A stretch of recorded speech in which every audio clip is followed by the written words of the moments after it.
투잡, 뭐 쓰리잡, 뭐 N잡러 시대잖아요. 그래서 내가 회사를 다니고 있지만 저녁에 뭐 배다가 뭐 대리인 이런 것도 할 수 있으니까 회사에 내가 굳이 알리고 싶지 않은 항목들이 있을 수 있어요. 5월 달에 따로 챙기셔서 하세요. 그건 나밖에 모르죠. 우리 와니쌤께 인사하겠습니다. 전체 차렷 인사. 안녕하세요. 아, 네. 반갑습니다. 저는 이제 문재환이라고 하고요. 본업은 이제 와니TV에서 먹방으로 하고 먹방이요? 농담이고, 네. 오늘 부동산 클래스 구독자 여러분들 위해서 좀 쉬운 강의를 좀 하려고 준비를 해왔고, 종합소득세, 부동산세, 그다음 상속증여세에 대해서 제가 오늘 강의를 하려고 합니다. 질문 하나를 던져볼게요. 5월 하면 생각나는 거. 5월. 가정의 달. 가정의 날. 어린이날. 어린이날. 또 뭐 생각나는 거 없으세요? 5월. 5월. 부부의 날? 5월에 부부의 날이 있나요? 근로자의 날. 근로자의 날. 그래도 또 이제 또 국가적으로 대한민국에서 가장 그래도 이벤트적으로 가장 중요한 그 이벤트가 있는데 5월에는 바로 종합소득세 신고의 달이 있습니다. 네. 세금의 날이군요. 세금의 달. 왜냐하면 2024년도 모든 소득에 대해서 25년도에 종합소득세 신고를 한다. 이제 이렇게 보시면 되고요. 그래서 오늘은 이제 종합소득세에 대해서 알아볼 건데 사실은 종합소득세에서 알아보기 전에 원천징수 제도에 대해서 좀 알아봐야 돼요. 원천징수 제도에 대해서 혹시 들어보신 적 있으세요? 뭔가 원천으로 징수하는 것 같은데요? 맞아요. 네. 되게 말이 어려워요. 그 원천, 어떻게 보면 그냥 소득이라고 보시면 돼요. 소득 징수 시스템이라고 보시면 되고요. 이거에 대해서 기본적으로 알고 있어야 종합소득세를 왜 내가 어떻게 신고를 하는지, 회사는 나한테 뭔가 자꾸 떼가는지 이런 것들을 이해하실 수가 있습니다. 네. 그러면 일단 원천징수 제도에 대해서 설명할 건데 등장인물은 3개가 등장합니다. 하나, 둘, 셋. 예금자가 있어요. 그리고 예금자는 은행에 예금을 합니다. 얼마를? 한 1억 정도를 예금을 해요. 네. 그럼 크게 한번 해볼게요. 네. 1억. 그리고 연 이자율이 1%라고 칠게요. 그러면 얼마를 주죠? 100만 원을 주나요? 1년에? 맞아요. 1년에 100만 원의 이자 소득이 예금자한테 생긴 겁니다. 이자 소득. 근데 원래는 소득이 생겼으니까 세금을 내라고 국가에는 법에 딱 그 돼 있는 거야. 아, 얘는 누구냐면 국가. 그래서 예금자가 은행에 1억을 예금하고 KB은행에 예금을 하고 1%의 이자 소득을 줬어요. 그럼 100만 원이죠? 그러면은 예금자는 이제 세금을 내러 가야 돼요. 근데 법을 내가 보니까 법에 이렇게 돼 있는 거야. 14%를 내세요. 이자 소득이 생기면 14%를 내세요라고 그냥 법에 돼 있는 거예요. 근데 14%는 국세라고 해요. 국세. 국세 말고 또 무슨 세금이 있냐면 지방세가 있어요. 지방세.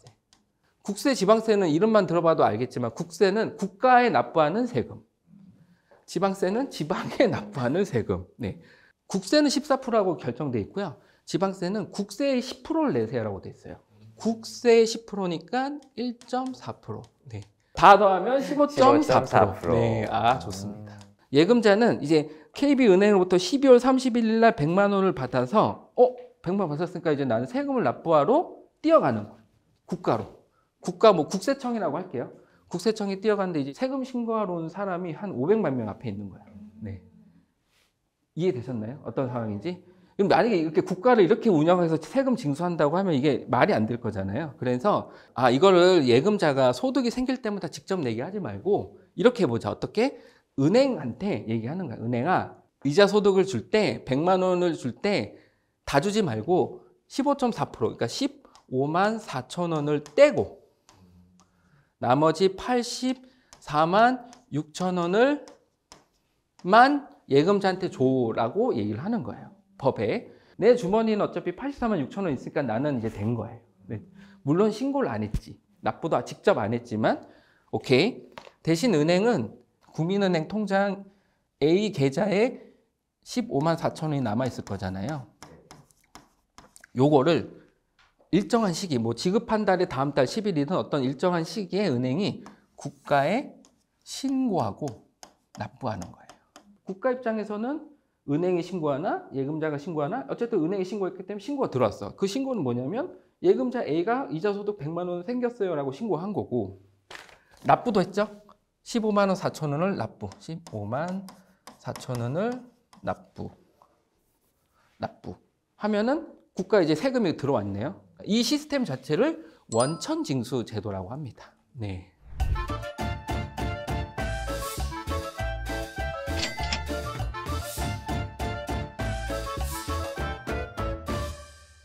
이 KB은행 같은 거를 원천징수 의무자라고 해요. 그래서 원천징수 의무자가 원천징수를 안 하고 신고도 안 해? 그럼 가산세가 있어요.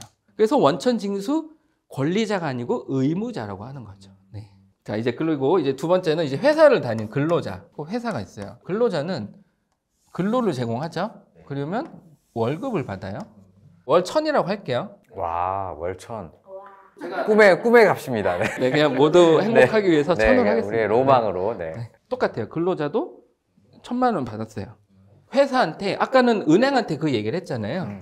회사야, 1,000만 원 주지 말고 떼고 줘. 근데 아까 제가 이자 소득은 국세로 14%라고 했잖아요. 그 지방세는 10%니까 1.4%. 근로소득의 원천 징수세율은 얼마일까요? 이게 달라지지 않나요? 맞아요. 네. 간이 세액표에 따라서 그 소득 구간에 따라서 얼마를 떼라고 달라지고 있어요.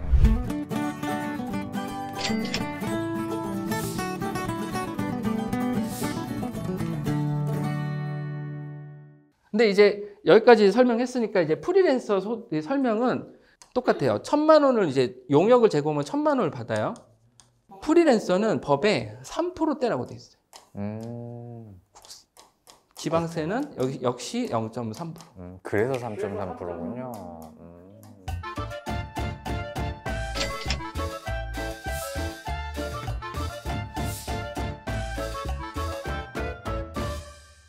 이제 요새 이제 또 투잡, 뭐 쓰리잡, 뭐 엔잡러 시대잖아요. 그래서 내가 회사를 다니고 있지만 내가 이렇게 잠깐씩 뭐 배달 같은 것도 저녁에 뭐 배달 뭐 대리 이런 것도 할 수 있으니까 그런 것도 3.3%를 떼거든요.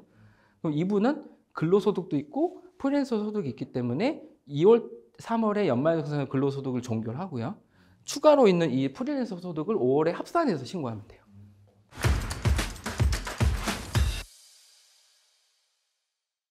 와인쌤, 그러면 우리가 연말정산 때 환급을 좀 많이 받으려면 이렇게 공제 같은 걸 잘 챙기는 게 중요하잖아요. 이 공제에 대해서 한번 좀 설명 부탁드려도 될까요? 공제는 어렵잖아요. 공제라는 단어가 어려운데 빼는 거예요. 빼는 거. 공제, 뺀다 이렇게 생각하시면 되고, 그러면은 급여는 고정돼 있잖아요. 우리가 세금을 줄인다는 건 벌어들인 거와 쓴 거를 빼서 세금을 계산하는 건데, 벌어들인 걸 뭔가 조율을 할 수는 없으니 쓴 거를 이제 조금 얼마만큼 더 챙겨서 넣느냐 싸움인 것 같아요. 그러면 번 거. 번 거. 아까 예를 들어서 뭐 1억 2천이야. 네, 뭐 이렇게 칠게요. 그럼 여기서 이제 공제가 있는데, 공제를 알기 전에 이걸 알아야 돼요. 과세표준. 세금은 과세표준에다가 세금을 곱해서 이 산출세액이 나오는데 얘를 내는 거예요. 물론 여기서 뭐 또 빼는 게 있어요. 그런데 번 거에서 과세표준까지 가는 방법에는 소득공제를 빼줘요. 그리고 이 세금을 산출세액이라고 하는데, 산출세액에서 세액 공제를 빼면 결정세액이 나와요. 이렇게 보시면 돼요. 그러면 소득공제가 있고 세액공제가 있어요. 위치만 보면, 근데 용어는 잘 모르겠는데 위치만 보면 과세표준 위에서 빼는 게 있고 과세표준 밑에서 빼는 게 있죠. 세액공제는 세액은 그냥 세금이라고 생각하면 세금에서 빼는 거예요. 즉 세금에서 직접 빼요. 세액공제 100만 원이다? 그럼 세금 100만 원을 직접 줄여줘요. 어렵지 않죠? 그럼 세액공제가 1,000만 원이야? 그럼 1,000만 원 세금 깎아주는 거야. 한 방에. 물론 내가 낸 세금이 900만 원이면 900만 원 한도로 그 빼주는 거. 소득공제는 내가 100만 원을 빼는데 실질적으로 100만 원을 빼주는 건 아니고요. 세율을 곱한 것만 빼줘요. 보세요. 지금 제가 어떻게 돼 있죠? 보시면 세율이 밑에 있잖아요. 그래서 소득공제를 내가 뭐 기본공제 만약에 뭐 150만 원 받았다. 예를 들어서. 그럼 150만 원의 세금이 내가 세율은 우리나라에서 세율은 6에서 45%가 있어요. 6% 구간, 몇 프로 구간, 45% 구간이 있는데 내가 45%를 내는 사람이야. 그럼 150만 원을 공제받고 45%를 적용받는 사람은 얼마를 세금이 줄어드냐면 150만 원 곱하기 45%인 얼마가 나오겠죠? 아, 네. 아, 70 얼마? 100만 원일까요? 네. 45만 원이 전세가 됩니다. 이해되셨죠? 음. 하지만 이 100만 원을 세액공제로 빼준다고 하면은 그대로 100만 원 그냥 빼주는 100만 원. 거예요. 그래서 소득공제랑 세액공제 차이는 바로 세금에서 직접적으로 그 금액을 차감하느냐 소득에서 빼고 세금을 곱해서 나중에 그만큼 절세 효과가 있느냐의 차이인 거예요. 그러면 세액공제는 세금에 정확하게 다 공평하게 다 적용이 되는데 소득공제는 돈을 많이 버는 사람은 그 효과가 크고요. 돈을 많이 벌지 못하는 분들한테는 공제 효과가 작겠죠. 아, 네. 네, 그런 정도 차이 이해하시면 되고요. 소득공제가 뭐가 있냐, 세액공제가 뭐가 있냐는 인적공제. 뭐 내가 가족이 뭐 부모님이 있어, 뭐 자녀가 있어, 이제 이런 것들을 이제 소득공제라고 보시면 되고요. 세액공제는 자녀 세액공제 아니면 뭐 이런 것들이 좀 있습니다. 그래서 요거 이제 분류해서 보시면 돼요. 네.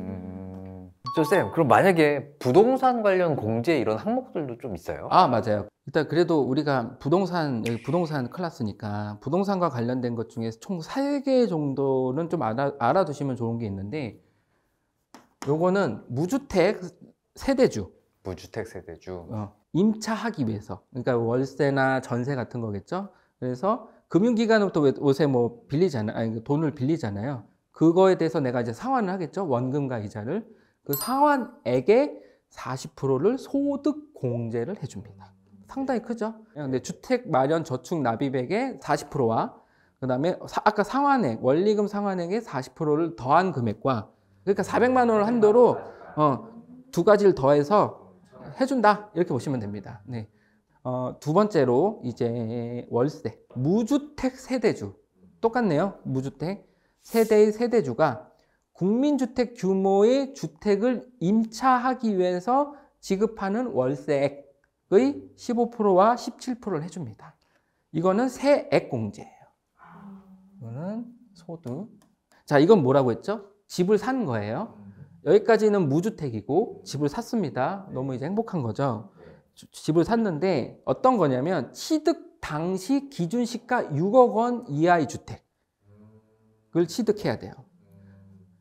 그러니까 시가가 내가 실제로 산 가격이 10억이라도 기준 시가가 6억 원 이하면은 적용이 되는 거예요. 취득 당시 기준 시가 6억 원 이하의 주택을 취득하기 위해서 주택의 저당권 설정하고 금융회사부터 이제 차입한 장기주택 저당 차입금의 이자를 지급할 때는 근로소득 금액에서 공제할 수가 있습니다. 그래서 어떻게 되냐면 이 장기주택 저당 차입금의 조건은 상환기간이 15년이냐 아니면 10년 이상이냐 고정금리냐 비거치식이냐 뭐 어떻게냐에 따라서 800만 원, 600만 원, 1,800만 원, 2,000만 원까지 한도가 있습니다. 네, 사실은 그러니까 우리가 연말정산을 할 때 다른 것들 뭐 신용카드 보통 이제 신용카드 많이 관심들 있잖아요. 그렇다고 신용카드를 막 쓸 수는 없잖아요. 내가 그 신용카드를 쓰는 것보다 지금 지급하고 있는 것 중에 챙길 수 있는 걸 챙기시면 될 것 같아요. 네, 이게 좀 그래도 효과가 크니까 그거 좀 해주셨으면 좋겠고 뭐 신용카드 얘기가 나와서 그런데 가끔 이제 그걸 물어봐요. 신용카드 저희 배우자가 있고 내가 있는데 신용카드 공제 누구한테 몰아주면 좋으냐 이렇게 물어봐요. 그럼 어떻게 결정하냐면 그냥 와이프님이 하라는 대로 하시면 돼요. 그냥 기승전 와이프의 말을 잘 들어야 네. 되는 거군요. 농담이고 네네. 소득이 높은 사람. 아, 높은 기본적으로. 사람. 네. 생각해보세요. 세액공제는 똑같이 빼주잖아요. 근데 예를 들어서 신용카드 뭐 이런 소득공제 항목들은 아까 세율이 높은 사람을 할수록 그게 효과가 커지기 때문에 소득이 높은 사람으로 몰아주죠. 그럼 높은 사람이 그 효과를 받았잖아요. 그럼 세금 절세 효과를 받았잖아요. 거기서 몇 프로를 나한테 줄 건지 상상하시면 돼요. 진짜 궁금한데 그 네. 신용카드 부부로 네. 썼을 때 네. 소득이 높은 사람 쪽에 모으는 게 좋다고 했잖아요. 둘 중에 한 명이 그러니까 한 명은 근로자고 한 명은 뭔가 일용직이나 이래요. 그러면 그래도 일용직인데 이 사람이 더 소득이 높다면 이 사람이 하는 게 나아요? 이 질문을 이해하기 위해서는 소득세를 이해해야 돼요. 네. 우리나라 소득세는 열거주의예요. 자, 소득이 있는 곳에 세금이 나가는데 열거는 뭐냐면 열거된 것만 소득으로 세금을 매기는 거예요. 그러니까 열거가 돼 있지 않는 게 뭐가 있어요? 라고 물어보신다면 지금 현재 가상소득, 판매소득 뭐 이런 거예요. 코인 소득, 같은 코인을 거? 판매해서 얻은 소득. 현재는 그러니까 과세에 대한 얘기는 있지만 시행 시기가 아직은 미뤄져 있다. 오케이? 이걸 왜 얘기했냐? 그래서 소득세는 크게 종합소득세가 있고요. 양도소득이라는 게 있고요. 퇴직소득 이렇게 크게 세 가지로 분류가 돼요. 종합소득에는 뭐가 있냐면 이자, 배당, 근로, 연금, 기타, 사업 이 6가지야. 이 6가지 소득에 대해서만 종합소득 다 더해서 한꺼번에 계산하는 게 종합소득. 종합소득은 6에서 45%의 국세. 양도소득은 종합소득처럼 내가 부동산을 팔았다고 얘네 소득하고 합산하지 않아요. 왜냐하면 부동산을 매년 파는 건 아니잖아. 물론 이제 그것도 사업소득으로 볼 수 있냐 없냐는 그것도 다른 얘기고 이거와 비슷하게 만약에 묶어보면 세금 너무 많이 나올 것 같아요. 분리과세라는 약간 뜻이죠. 그렇죠.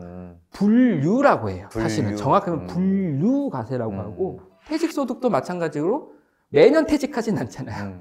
1년, 평생 뭐 한두 번일 테니까 계산 구조가 달라서 따로 분류하는 거예요. 물론 양도소득세는 세금 많긴 한데 어쨌든 이렇게 돼 있습니다. 그러면 종합소득하고 또 반대 개념이 있어요. 분리과세예요. 아까 제가 이자소득에 대해서 얘기했죠. 이자소득인데 이자소득은 이런 제도가 있대요. 이자랑 배당을 더하면 이걸 두 개를 더해서 금융소득이라고 한대요. 이 이자와 배당을 다 더해봤더니 1년간 2천만 원을 넘어. 그러면 금융소득 종합과세를 해야 된대요. 2천만 원이 안 돼? 그러면 그걸로 분리과세 종결이에요. 자, 다시 내가 다른 소득 잠깐 빼고 네. 이자소득하고 배당소득을 다 더해봤더니 1,200만 원 나왔어. 1,200만 원, 2천만 원보다 안 미치잖아요. 네. 그러면은 너는 1,200만 원 벌었기 때문에 금융소득 종합과세가 아니야. 그냥 분리과세해. 분리과세는 뭐냐면 그냥 14% 그동안 원천징수 당했잖아. 또는 이걸로 세금 끝. 그러니까 더 이상 뭘 합산하지 않고 은행에서 떼간 그 금액으로 신고가 종결된 거예요. 분리과세.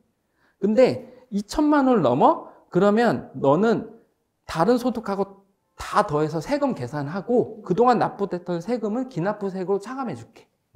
이렇게 되는 거예요. 그래서 금융소득 종합과세가 되는 순간 다른 소득을 더하기 때문에 세금이 계속 올라갈 수가 있죠. 이해하셨죠? 그러니까 종합소득의 또 반대가 분리과세가 있구나. 그럼 분리과세에는 여러 가지가 있어요. 가장 대표적인 게 뭐 이렇게 규정돼 있지는 않지만 말씀하기 편하게 일용직 소득. 아까 이제 물어보신 게 근로소득 있고 남편분이 일용직 소득이다. 예를 들어서 그렇게 물어보셨으니까 일용직 소득은 사실 근로소득은 아니에요. 일용직 소득이에요. 알바, 우리가 얘기하는 흔히 알바. 내가 편의점에서 뭐 시간당 이렇게 받는, 그걸 편하게 생각하시면 되는데, 일용직 소득은 하루에 비과세되는 금액을 넘으면 최저 세율인 6%만 적용해서 계산하고 종결해요. 그렇게 이해하시면 돼요. 그러니까 여기에 뭐 카드 내용이 들어가고 이런 게 없는 거죠. 그 기준을 안 넘어서면 세금도 안 내고. 네, 그러니까 예를 들어서 넘어서면 6%만 낸다. 네, 맞아요. 그러니까 그 공제 금액이 아마 45%일 거예요. 흔히 얘기하는 일당이 12만 원이야.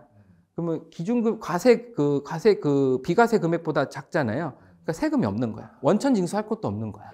그래서 아마 물어보신 걸로에 대한 답만 드리면 신용카드는 일용직에 전혀 어떤 영향을 미치지 않기 때문에 근로소득으로 가시면 되고요. 혹시 만약에 물어보신 게 일용직이 아니라 남편은 뭐 프리랜서로 사업소득 같은 거, 근로소득 있고 사업소득 주로 이제 이 소득으로 많이 고민하시니까 근로소득으로 연말정산은 끝났어요. 2월, 3월에. 그래서 신용카드 잔뜩 넣었어요. 근데 내가 대리나 이런 걸 해서 아니면 어떤 뭐 이렇게 택배 이런 거 해가지고 아니면 배달해서 3.3% 소득이 있었어. 그러면 얘를 합산해서 5월달에 다시 신고하고 다시 다 계산하는 거예요. 중학교 과정으로 보면 신용카드를 내가 썼어요. 신용카드 소득공제를 받았어. 근데 사업을 할 때도 신용카드를 썼을 수 있잖아. 여기다 신용카드를 또 올리면 사실 중복공제죠. 네, 그래서 선택을 하시긴 하셔야 돼요. 그러니까 이제 배우자와 나의 총 급여액 대비 25%가 누가 먼저 넘었냐 보고, 너 그렇게 많이 썼구나. 그래. 그럼 너에게 25%가 넘어야 일단 시작하는 거야. 이 경기는 25% 넘는 사람한테 적용하는 것이 25%가 안 되면 이건 안 돼. 많이 써야 되는 거군요. 네. 뭐 그렇게 따지면 뭐 현금 영수증, 체크카드나 뭐 이런 전통시장 이런 거에 조금 공제율이 높죠. 보시면 될 것 같아요. 그래서 크게 설명드렸습니다. 네.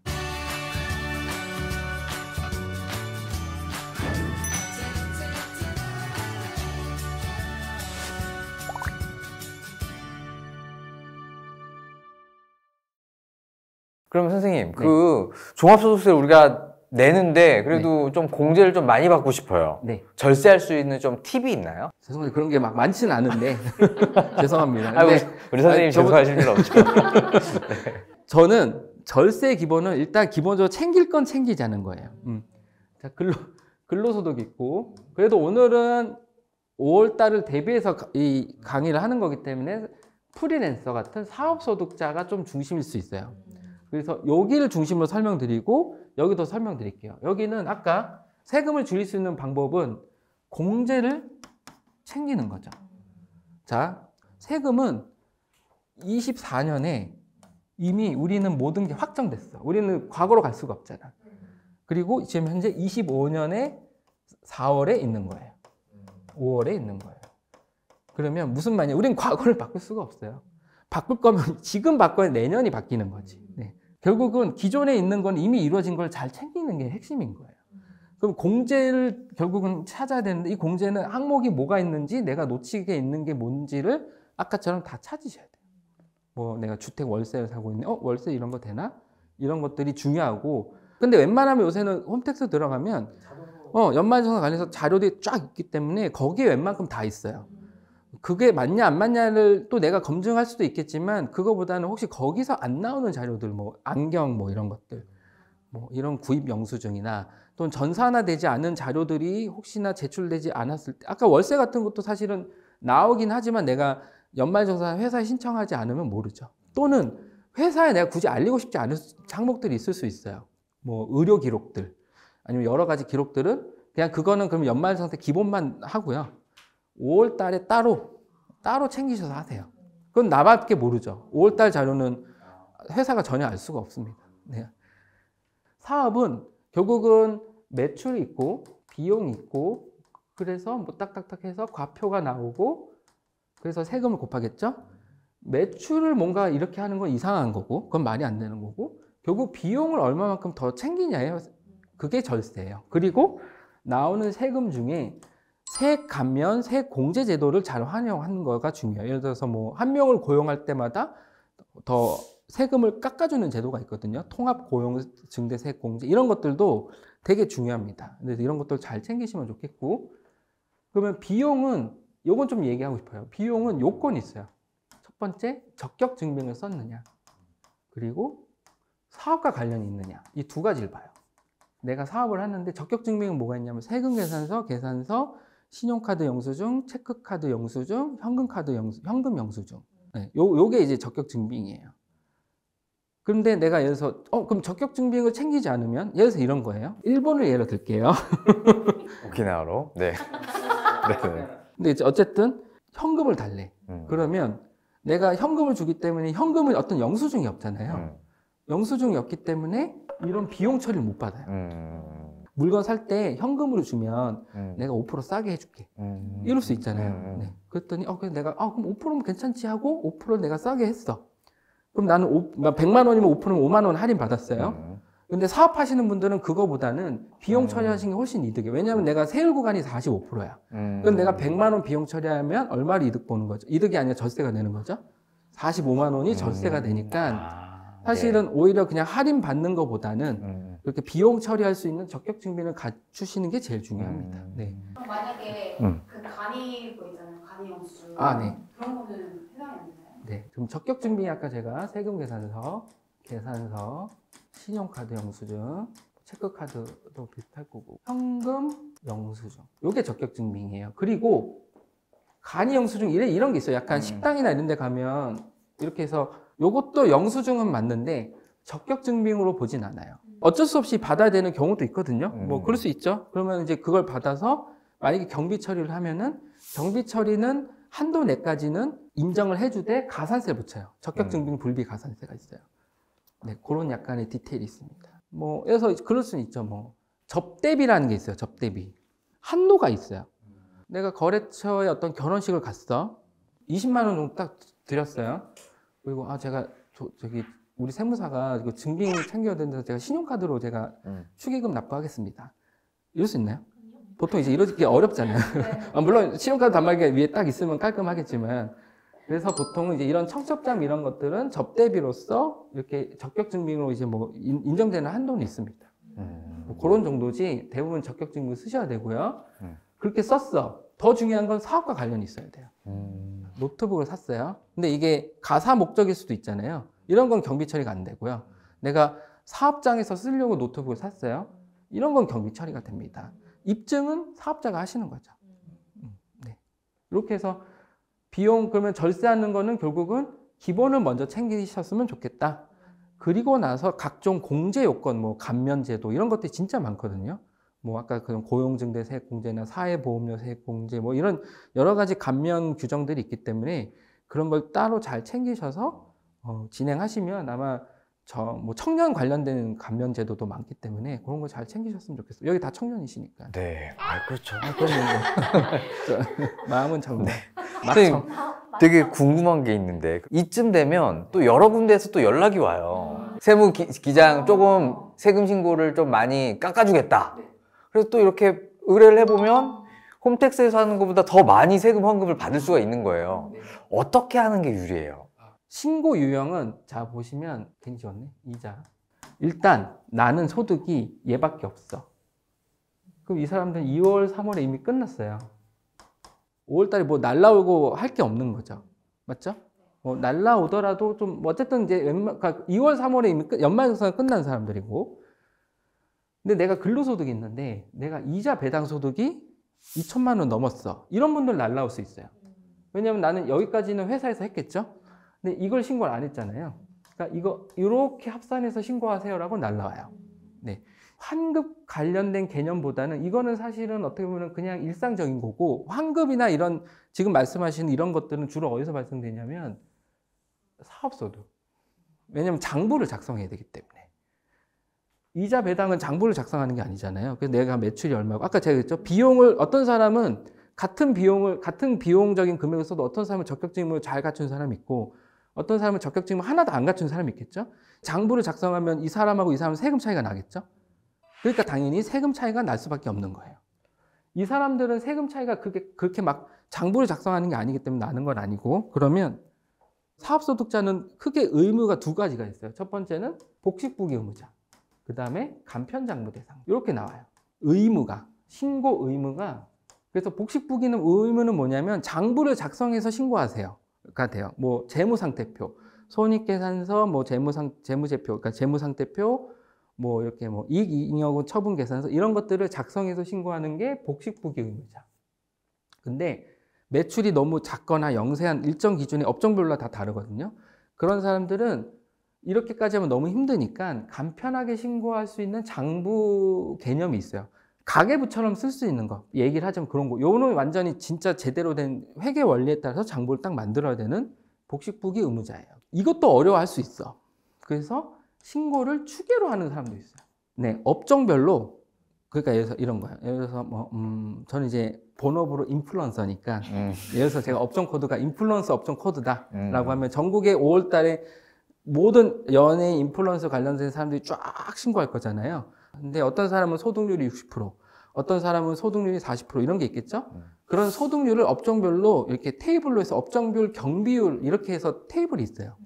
인플루언서 업종은 경비가 어느 정도 썼겠지 라고 표가 있는데 그 표에 따라서 세금을 신고하는 방법이 있는 거예요.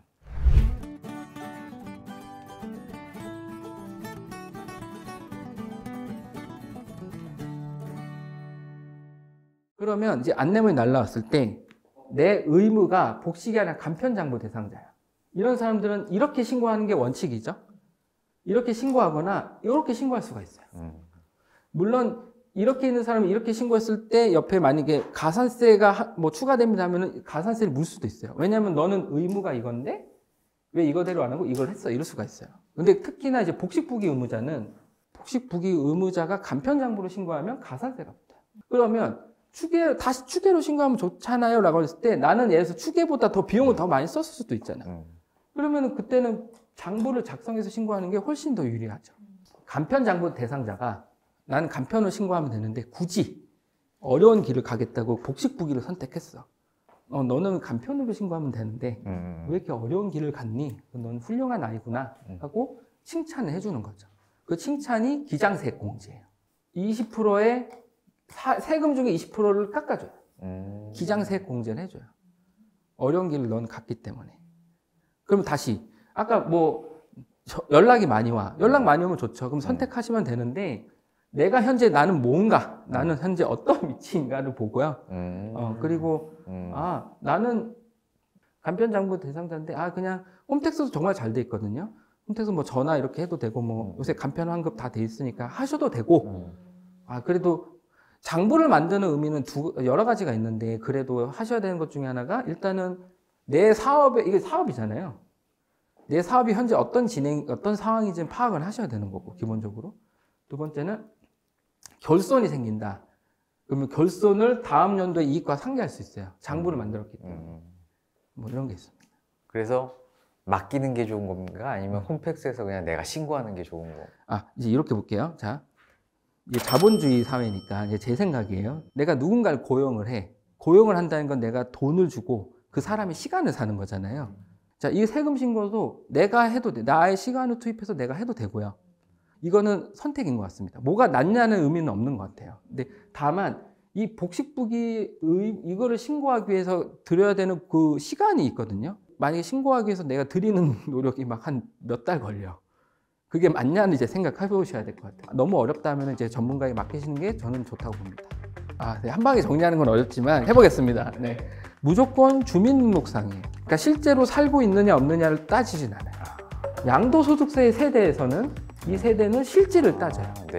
차이가 여기서 나옵니다.